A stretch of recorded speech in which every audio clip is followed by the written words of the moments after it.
Amen. Yep. Well, Thank they're you. not zombies, and so what can we do, right?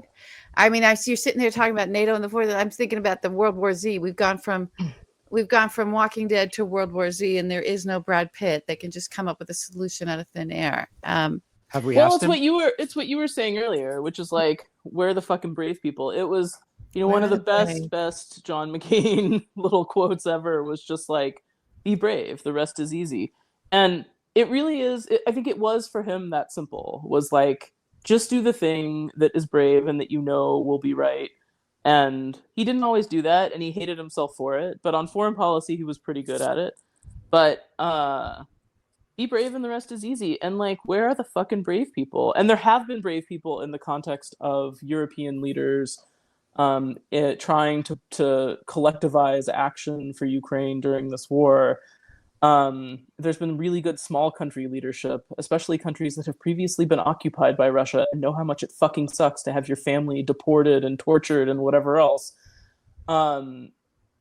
And the fact that we're still pretty laid back about all this is just disappointing to me. This should not be, especially given where we were in the first few months of the war, and apparently this dumb era we're going to live in when everybody looks at polls and like makes policy based on polls. Americans understand this war. They understood at the beginning, Russia bad, Ukraine good, invading a country bad, fighting for your freedom good. And there was wild public support in a bipartisan way for American support for Ukraine. And the administration asked us fucking nothing. Oh, you might have to pay more for gas. What the fuck? Like, tell people that this is going to be something we have to do and that it's going to take time. The way that the Estonians have had to go to their population and say, hey, we're increasing taxes for 2 years because we need to stockpile like $2 billion of ammunition in case the Russians invade us because we saw what happened to Ukraine and we need to have the stuff here. We're not waiting for anybody else. I mean, where's the leadership in this country talking to people about the decisions we're making and how they affect us? It is not easy. Everything should not be easy and free. Magic money is not going to fall from the air just because you're like talking on YouTube or whatever.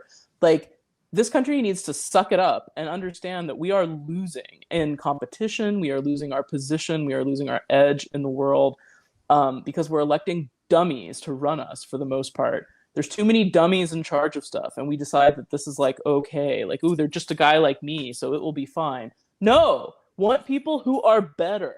Like, yes. Where are the better people? Okay, not everybody is perfect, and not everybody needs to have a degree from Harvard and Yale, since clearly these people are often the problem.